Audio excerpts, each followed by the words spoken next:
Pode o interesse estratégico sobrepor-se ao jogo político nas autarquias portuguesas? À pergunta, que os céticos chamarão desnecessária, por força maior dos interesses partidários, responderam 4 autarquias do Minho, das regiões do Vale do Ave e do Cávado.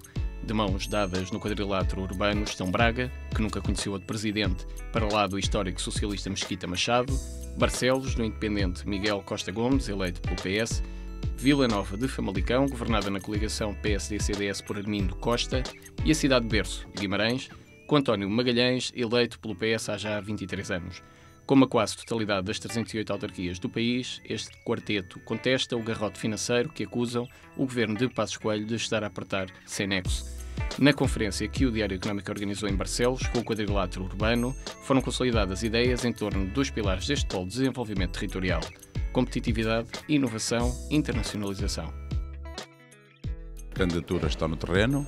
Fizemos o trabalho de casa relativamente àquilo que poderia ser comum aos interesses dos municípios em questão e, dentro do cenário que neste momento se nos propõe, aguardamos uma decisão relativamente a algumas das candidaturas fundamentais para podermos chegar ao objetivo final. Estou convencido que as coisas irão correr bem, desde que não haja entraves de permeio. Neste momento está a verificar-se uma certa perturbação naquilo que era um trabalho tradicional das autarquias e, portanto, neste caso também no quadrilátero.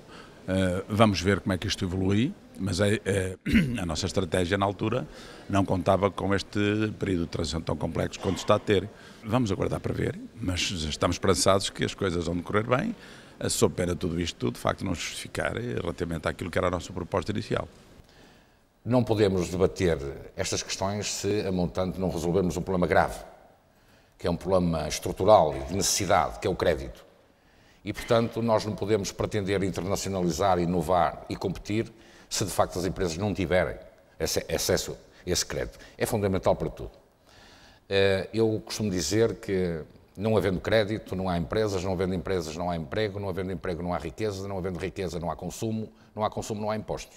Isto é uma forma muito simples de ver as coisas e, infelizmente, estamos envolvidos nesta cadeia por várias circunstâncias e é preciso que quem tem responsabilidades, e com certeza as autarquias têm um papel fundamental e as associações empresariais, devemos ser parceiros e, em conjunto, tentar fazer um esforço para dar algumas indicações, sugestões, neste caso ao Governo, no sentido de boas orientações.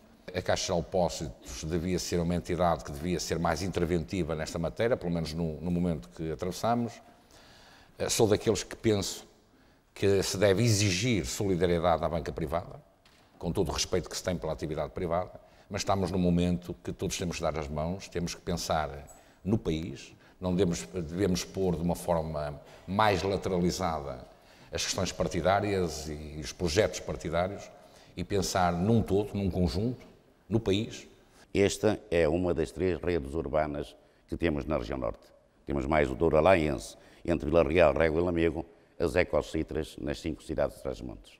Mas esta é certamente uma ideia iniciada em 2009 pelos 4 municípios. É uma vontade da autoridade de gestão que esta seja dos projetos de referência, no que seja um novo ciclo de políticas públicas, evidenciando que o investimento público pode ser um bom investimento que assegure impacto no crescimento económico e no emprego, na qualificação dos recursos endógenos e do potencial do seu território. Este aqui pode ser essencialmente um projeto piloto a nível da região e do país que mostre aquilo que é um novo ciclo de investimento público, mas também assegure que é importante o investimento público para podermos ter uma agenda do crescimento do emprego, desenvolvimento sustentável, um desenvolvimento inteligente e inclusivo que possa essencialmente transformar o conhecimento dos centros de saber naquilo que é o valor que as empresas podem criar. E é nesse quadro o orgulho de representantes dos municípios ver que os municípios da região norte e os 4 municípios do Ave e do Cávado, 2 vales com problemas económicos e estruturais que necessitam de uma restauração fundamental do seu tecido económico, podem ter expectativas que aqui tenham uma plataforma que concretize essa visão num polo de competitividade assente neste território. A nível mundial, na OCDE, na União Europeia, cada vez mais a região é, digamos assim, o nível de análise mais operativo para, de facto, exercer atividades concretas no âmbito da competitividade. Muitas vezes o país, como entidade demasiado agregada, torna-se demasiado grande, demasiado difuso, e o nível local também não tem, lá está, a massa crítica e a escala para se impor. Portanto, o nível regional, sem dúvida, é decisivo. A questão dos clusters é uma questão fundamental e acho que Portugal, e já vai tarde, tem de apostar muito seriamente nisso. Houve o relatório Porter, que ficou terminado em 94, não se fez praticamente mais nada durante os 14 anos seguintes, 14, 15, e portanto agora há tem havido uma política de aposta nessa área, mas que precisa ser muito mais assertiva e sobretudo muito mais clara, e não mudar. E esta região aqui, em que as cidades do quadrilátero estão, é uma região rica, porque para haver clusters é preciso haver tradição, alguma tradição, porque criar um cluster do zero normalmente é uma atividade falhada e se vingar precisa de muitas décadas. Portanto, acho que a questão da clusterização é fundamental, mas o que dizia também em complemento é compatível, que é preciso responder ao que o mercado precisa, porque clusterizar e depois não se pode vender, não adianta. Temos é que apontar baterias e não desfocar. E, de facto, é a única forma que o país tem para crescer. É penetrar nos mercados internacionais. Temos que faturar, temos que vender, não só os que já vendem, que são os vencedores mais rápidos, que podem ser logo ativados, mas sobretudo temos que desenvolver muito mais número de empresas exportadoras que produzem bem, mas que não sabem vender. E são mais de 90% das nossas empresas nunca exportaram. E também temos que perceber a questão do investimento direto no exterior. A partir de certo momento é preciso ter uma base lá fora. Mas isso não se deve subsidiar assim. Isso o que é mais preciso aí é formação e business intelligence, conhecimento, reduzir a simetria da informação. Porque é assim, quem não tiver recursos não vale a pena ir artificialmente levado por fundos públicos, porque vai correr mal. Como diria o Michael Porter, nós estamos stuck in the middle, estamos entalhados no meio, porque estamos entalhados dentro dos países menos desenvolvidos, dos tais modelos de imitação, e os países mais desenvolvidos dos modelos de inovação que nós ainda não agarramos. E levamos pancada dos dois lados. E esse é o drama, o impasse claro em que a economia portuguesa está neste momento. E, portanto, nós precisamos desenvolver polos de excelência a nível do conhecimento que facilitem a formação de recursos humanos altamente qualificados, favoreçam o surgimento dos talentos e a criação de empresas inovadoras. Aqui no Norte, por exemplo, se a Universidade do Minho se limitasse a ter excelentes professores, produziam os fabulosos papers para as revistas científicas internacionais. Mas não se tivessem ligado às empresas, a gente não conseguia ter, através da Universidade do Minho, um sistema de inovação nesta região. Só conseguimos ter, com a Universidade do Minho, e aliás o mesmo aconteceu com a Universidade de Aveiro, começaram-se a ligar às empresas. E, portanto, estas universidades têm contribuído para montarmos em Portugal um sistema de inovação, e eu até considero que as duas foram inovadoras em relação às escolas clássicas de engenharia que eu conhecia, como o técnico ou a Faculdade de Engenharia do Porto, que depois estão a ir nesse caminho, mas foram de facto a Universidade do Minho e a Universidade de Aveiro, que a meu ver, como é óbvio na eletrónica, nas telecomunicações, em Aveiro nas cerâmicas, como é óbvio nos têxteis, nos polímeros e nos materiais da Universidade do Minho, conseguiram fazer ligantes às empresas. E, portanto, isto é que é um sistema de inovação.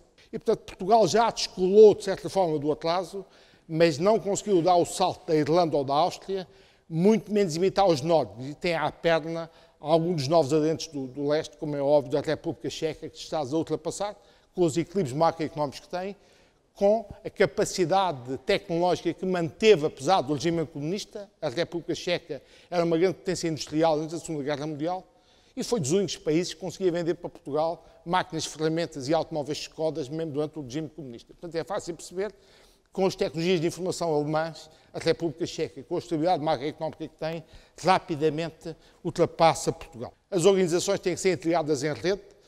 Temos a ameaça de países como a China e a Índia, que começam a ter gente tão qualificada como nós, mas com salários mais baixos.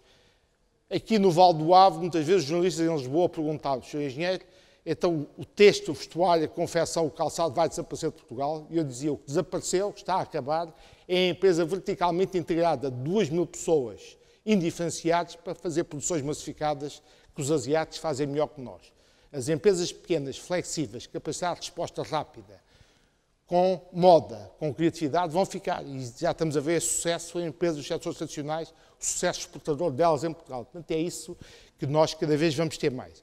E, portanto, este é o novo modelo em que também o conceito de pleno emprego acabou, os nossos jovens têm que se preparar para terem vários empregos durante a vida, têm que ter skills de empregabilidade para mudar rapidamente de emprego. Eu acho que o governo foi muito rápido a cortar vencimentos, pensões e aumentar impostos.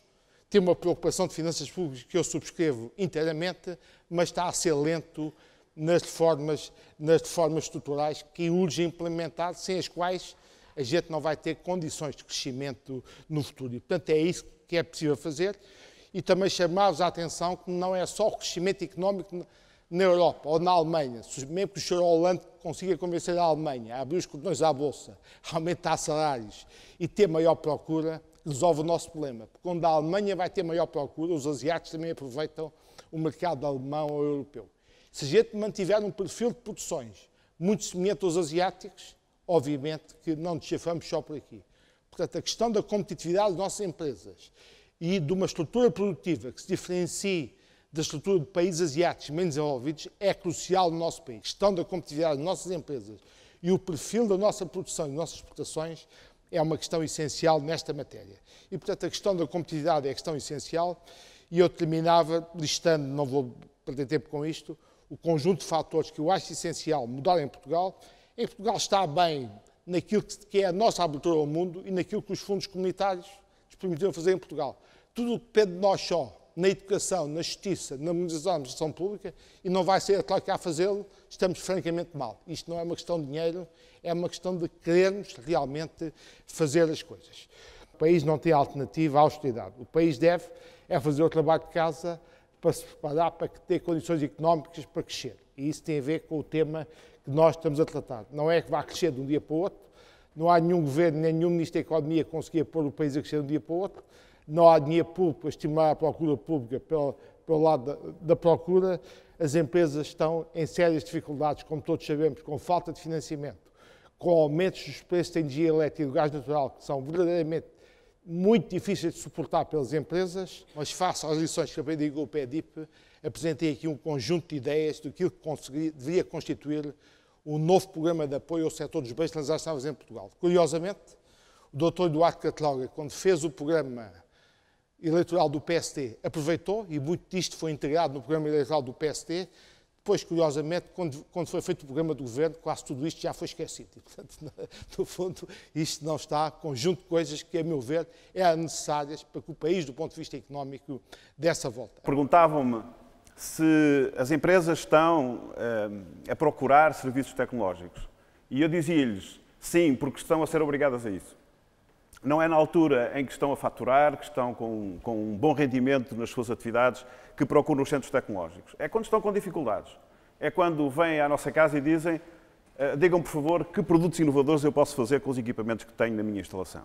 Nem sempre o tempo necessário para fazer uma reconversão é compaginável com a situação que as empresas têm, mas de qualquer das maneiras, quero-vos dar este sinal positivo. Nunca como hoje nós fomos abordados pelas empresas, ao contrário do que existiu durante muitos anos, em que o Centro Tecnológico e os seus colaboradores tinham que desafiar as empresas e fazer algum esforço para demonstrar as vantagens da inovação. O problema é este que nós temos aqui. É o volume de negócios por trabalhador. E aí, meus amigos, vamos dizer as coisas com verdade, mal. Estamos mal. Nós não conseguimos, por cada trabalhador, ter um volume de negócios sequer na média da União Europeia. E quando comparamos o valor absoluto que é obtido em Portugal com o valor absoluto que é obtido na França, na Bélgica, na Alemanha, na Áustria, bom, só podemos corar. Eu fico tão corado que me chegam a doer as orelhas. Se quiserem perceber o que é que foi ao longo do tempo a evolução de Portugal nesta matéria, então ficamos ainda mais preocupados. Esta é uma grande preocupação, sendo uma preocupação do nosso país, é obviamente uma preocupação do quadrilátero. Passa-se qualquer coisa parecida noutros setores. O que significa que o esforço que temos feito provavelmente não está no lugar certo. Porque investimento em equipamentos houve, bom, sobretudo se falamos do final dos anos 90, início dos anos 2000, enfim, estes setores tradicionais tiveram a oportunidade de fazer investimentos a sério. Esforço para alavancar a capacidade inovadora das empresas, não deixou de haver. Há qualquer coisa que nós não fizemos e é preciso analisar. O gráfico que vos apresento é a aderência dos projetos de desenvolvimento tecnológico que as empresas portuguesas encetaram relativamente aos objetivos traçados para a União Europeia. E fomos a algumas áreas muito interessantes, na área das novas fibras, etc. É curioso que é uma área onde Portugal tem um volume de negócios relativamente baixo, mas apostámos em projetos dessa natureza. Mas quando perguntamos aos responsáveis das empresas quais são as maiores importâncias, ou melhor, quais são as áreas de maior importância para a competitividade das empresas portuguesas, são os arcos que estão a amarelo. O que significa que nós consideramos importante aquilo onde não apostamos. Alguma coisa está errada. Alguma coisa está errada. Provavelmente não é por falta de capacidade de definição estratégica, é o eterno problema nacional de falta de capacidade de executar os planos que são previstos. Mas está aqui plasmado. Nós consideramos importante aquilo onde não fomos. E tínhamos toda a liberdade de ter ido. O momento é muito difícil, mas é um momento bom. É difícil porque não há dinheiro. É bom porque, não havendo dinheiro, temos que ser, de facto, imaginativos, temos que trabalhar. O Quadrilátero sabe fazer coisas. Se há algo que pode caracterizar esta nossa região, é que nós fazemos coisas. Nós fazemos sapatos, nós fazemos fatos, nós fazemos produtos metálicos, fazemos coisas. E fomos prejudicados durante muitos anos porque as atividades ligadas aos serviços e a determinado tipo de intangíveis foram sobrevalorizadas e foi subvalorizado o valor ou a importância de fazer coisas. Temos esse ativo cá que pode e deve ser explorado. A pressão do desemprego na Europa pressiona também um reequilíbrio entre os lobbies da indústria e do trading na Europa. Quando alguém me diz a Europa cometeu uma estupidez a abrir as portas à China, não, mas a Europa são muitos países. Os interesses de Portugal são mais ligados à indústria do que ao trading, mas os interesses da Holanda não são. E, portanto, mesmo dentro daquilo que se considera setor têxtil, há empresários têxteis que simultaneamente são os maiores compradores de têxteis na China, na Índia, no Bangladesh, etc. Portanto, somos todos Europa. Mas a questão do emprego, ou a questão do desemprego, está a colocar em cima da mesa reflexão sobre esta questão.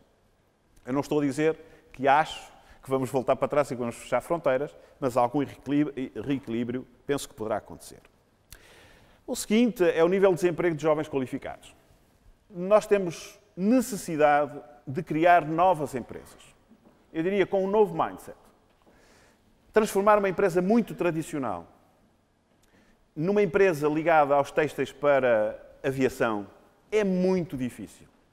E às vezes com as mesmas pessoas é possível criar uma nova empresa com uma cabeça diferente, com um posicionamento diferente, com um mindset diferente. Mas os jovens qualificados são os principais, os melhores atores para conduzir a criação de empresas desta natureza. O desemprego pode ser um motor, pode ser uma motivação para que haja empreendedorismo nesta área. Nós estamos convencidos que isso vai acontecer. As capacidades de investigação e desenvolvimento instaladas no Quadrilátero são o ponto de partida para impulsionar mais ID e inovação em áreas de especialização com potencial de crescimento. Nós temos quase tudo cá dentro. Nós temos boas universidades, nós temos bons centros tecnológicos, nós temos quase tudo. Há grandes dinâmicas europeias de inovação, onde Portugal não participa, porque o CREN não joga com o FP7, com o Programa Quadro de Ciência e Tecnologia da União Europeia. É triste, mas é assim. Porquê? Pois não sei porquê. Sei é que é necessário que haja uma articulação entre as estratégias de um lado e as estratégias do outro. Estou convencido que o Quadrilátero tem atores muito importantes, com representações muito fortes em algumas redes e plataformas tecnológicas europeias, em vários setores industriais de grande importância para esta região. Nós, fechados em casa, não sabemos o que é que o mundo anda a fazer. As empresas portuguesas, talvez, pelo excesso de conforto no acesso a fundos nacionais, não está preparada para ir a Bruxelas discutir projetos. Não é apenas o dinheiro que é importante.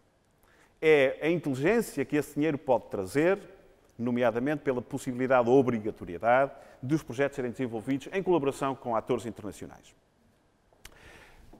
Os níveis... Agora vou dizer uma coisa que é muito polémica, senhora professora, peço desculpa se estiver aqui a dizer alguma heresia, mas Os níveis de concentração e especialização industrial do quadrilátero são condições especiais para uma clusterização de proximidade e que gera eficiência coletiva a sério. Estou naturalmente a fazer uma crítica ao que existe. Nós temos condições únicas nesta região para potenciar uma clusterização que ainda por cima tem a vantagem da proximidade geográfica. A clusterização é possível de muitas maneiras, as tecnologias de informação trazem tudo. Bom, mas almoçar juntos, sentarem-se juntos, conhecerem-se, terem até laços de amizade ou familiares, são condições muito importantes para a colaboração entre as empresas funcionar de facto. Convido-vos a tentar perceber qual é o número de patentes que de facto estão a ser exploradas economicamente. E vão ter uma surpresa. Para mim, pouco adianta dizer que Portugal está no bom caminho a registrar patentes. Isto é, está a gastar dinheiro. Está a pagar aos espanhóis, que são europeus, ou está a pagar aos americanos para registrar patentes. Agora, explorar economicamente o que lá está escrito nessas patentes, façam essa análise e verifiquem que nós estamos a fazer inovação inútil. É inovação que não é inovação, porque não resulta em riqueza. Ora, se não vem a parte lucrativa, meus amigos, não é inovação, é outra coisa e não é com isso que nós compramos os melões para comer. De facto, a nossa região só pode aumentar, o que há pouco eu dizia, a faturação por recurso humano envolvido, se conseguir melhor utilizar o conhecimento que tem, e esse eu diria que é o grande desafio que a região tem, porque os elementos estão cá todos dentro. Não estão, porventura, alinhados no sentido de gerar a tal riqueza. Se nós olharmos para a região norte, e que representa 40% das exportações nacionais, como eu já referi, as exportações da região norte estão concentradas fundamentalmente em dois polos. A grande área metropolitana do Porto, que tem 35% das exportações nacionais, e o quadrilátero urbano, estes 4 concelhos, representam 26% das exportações nacionais. Portanto, 2/3 das exportações da região norte estão nestes dois polos agregadores, o que prova que são realmente os dois grandes polos de desenvolvimento da região norte e dois dos principais polos de desenvolvimento do país. Em termos de análise mais fina do quadrilátero, e olhando para os 4 concelhos que fazem parte do quadrilátero, Famalicão é o concelho com maior volume de exportações, em 2009 tinha cerca de 1.000 milhões de euros de exportações, seguido de Guimarães, de Braga e de Barcelos. Guimarães e Famalicão, claramente pelo peso industrial que sempre tiveram, o Val do Ave aqui, com o seu peso industrial claramente vincado, são dois concelhos com grande peso exportador, historicamente, e assim se mantém, nomeadamente Braga, com um peso muito grande nos serviços e no setor das novas tecnologias, por exemplo, que em termos de exportações ainda não tem um peso significativo. Em termos de evolução, nestes concelhos, as exportações têm tido um comportamento positivo a partir de 2009, tem havido um crescimento face à média nacional, mas há aqui alguns fatores que são um pouco preocupantes, apesar dos números serem interessantes, mas que nos devem levar a refletir. Estas exportações cresceram fundamentalmente através do setor automóvel, dos produtos petrolíferos, da metalurgia e da pasta de papel. Mais uma vez, aqui volta a pôr a tónica que este crescimento pode ter sido muito feito em volume e não em valor acrescentado. Ou seja, estamos a exportar mais, mas estas exportações implicam importações. E, portanto, em termos de balança comercial, isto não tem o impacto que nós desejaríamos. E outra preocupação que também fica nestes números é que, infelizmente, continuamos a exportar mais, mas a exportar mais para os mercados para os quais já exportávamos. Cá vem novamente à cabeça a Alemanha, a França, a Espanha e depois, um bocadinho mais abaixo, Angola. Portugal, em termos de balança comercial, comporta-se como aos grandes países, os países que têm grandes mercados internos. Infelizmente, nós não temos um grande mercado interno, mas comportamos-nos como aos países que têm um mercado interno. O peso das exportações no nosso PIB é muito baixo comparativamente com outros países que esses sim nós nos deveríamos comparar.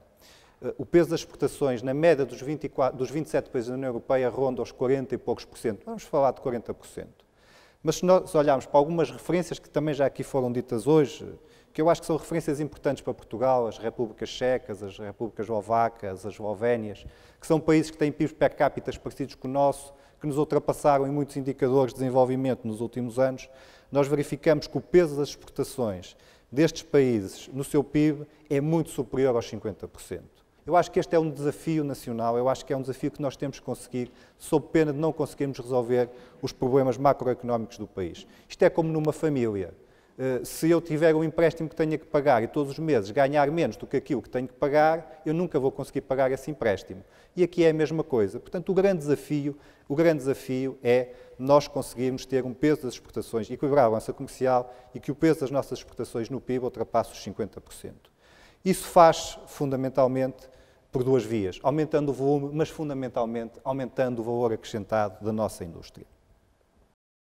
E agora espantem-se muitos, porque muitas vezes nós somos iludidos com algumas coisas que vamos ouvindo.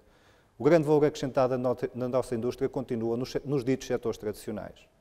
E tem havido um grande esforço, e esse esforço eu acho que tem que ser intensificado, e aqui entidades como o CITEV e outras têm um papel importante, que é aumentar os níveis de inovação nos ditos setores tradicionais para aumentar esta capacidade de aumentar o valor acrescentado na indústria. O velho modelo em que se tentava arranjar investimento estrangeiro para Portugal, mas sem montar aqui uma estrutura científica e tecnológica e redes de inovação e regiões do conhecimento, obviamente dava que a gente fosse um país de imitação, como aconteceu aqui no Val do Ave e no setor têxtil, vestuário e calçado durante muitos anos.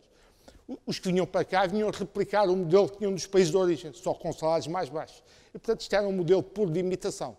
É fácil perceber, quando aparece a Roménia, a Bulgária, o Magreb, ou os países asiáticos com salários mais baixos que os portugueses, obviamente que este modelo está condenado e essas empresas migram para outros países. Já no tempo da Alta Europa, o que eu tentei fazer foi ter justamente aqui uma rede de inovação que ajudasse a Alta Europa, através de empresas de componentes para automóveis, através dos apoios aos institutos científicos e tecnológicos portugueses, como foi o INEGI, como pode ser o Instituto Politécnico de Setúbal, toda a rede pode fazer com que a Alta Europa se sinta num ambiente inovador e que se permaneça em Portugal. Porque se fosse apenas fazer imitação, já tinha saído de Portugal. E, portanto, isto é a questão evidente que está ligada também, obviamente. Estas empresas, mesmo quando a gente as acolhe, devem estar inseridas numa região do conhecimento, num sistema de inovação que lhes permita manter-se em Portugal. Portanto, nós temos que ser cada vez mais um país inovador e não um país imitador. Neste momento, se calhar, o que nós precisamos, em termos nacionais, é exportar, porque tem impacto direto, mas a médio e longo prazo o que nós precisávamos era de internacionalizar a nossa economia. E há outro fator que é importante, e quando falamos de internacionalização, nos últimos anos eu acho que temos nos esquecido muito, e a doutora Teresa Lehmann tocou ao de leve no assunto, que é a capacidade de captarmos investimento direto estrangeiro para o nosso país e para aqui para a região. Eu, se voltasse ao primeiro queijinho que aqui apresentei, viam que o material de transporte era, provavelmente, se não me engano, o segundo motor das nossas exportações. Essas exportações são feitas graças ao investimento direto estrangeiro que foi feito em Portugal há muitos anos. E, portanto, quando falamos de internacionalização, muitas vezes esquecemos disso. Nós fomos um dos países europeus que mais recebeu em termos de fundos comunitários per capita. Recebemos muito mais que a Irlanda. Nós e a Espanha somos campeões. E, de facto, isto também criou uma cultura, eu não digo em todos, porque obviamente não podemos fazer generalizações, eu tenho o maior respeito pelo setor empresarial, acho que, de facto, a carroça tem que ser puxada por eles. Não? Têm sido muito mais felizes aqueles que têm trilhado uma estratégia de se esquecerem dos fundos públicos e fazerem o seu negócio para serem mais imunes a esse tipo de baralhações que são induzidas pelas políticas públicas. Numa economia moderna, os países não competem apenas na produção de bens e serviços, competem também com os cérebros. E aquilo que está a passar em Portugal neste momento é que os nossos jovens mais qualificados vão para o estrangeiro porque não têm oportunidades em Portugal, é verdadeiramente preocupante para o futuro económico do país. Porque, de facto, os países hoje são competitivos se tiverem gente altamente qualificada, os cérebros que trabalhem e deem a sua contribuição no país. A mim não me choca nada que os nossos melhores vão para o estrangeiro, até lhes faz bem, se puderem voltar dentro de 3 ou 4 anos. Agora, se o país não criar condições e ficarem lá, obviamente temos aqui uma descapitalização humana que será altamente preocupante. E, portanto, o conhecimento é o fator mais crítico da competitividade. Peço imensa desculpa pelo desabafo, mas nós estamos aqui entre nós, somos todos de um quadrilátero, temos que lutar pela competitividade da nossa região, porque é aqui que todos nós, os nossos filhos e os nossos primos recebem o salário e, portanto, se não tratarmos disto, somos nós que vamos ficar prejudicados. 4 concelhos têm, de facto, um índice de exportações notável. Têm instituições, universidades, politécnicos notáveis. tem tudo o que é necessário para termos uma capacitação institucional no sentido de articular tudo o que tem que ser articulado para chegar ao objetivo final, que qual é? É criar riqueza e emprego. É isso que as empresas fazem. Isso tem a ver com um fator que é decisivo para o nosso futuro, para a coesão, para a felicidade das pessoas, que é a empregabilidade. Eu estou convencido que este espaço territorial, que representa mais de 6% da população portuguesa, pode dar, porque tem de facto tudo para dar, um sinal importante para que nós possamos virar a página da crise e de facto construir todas as condições para criar riqueza e emprego. E no fundo, eu diria que é isso que está em causa.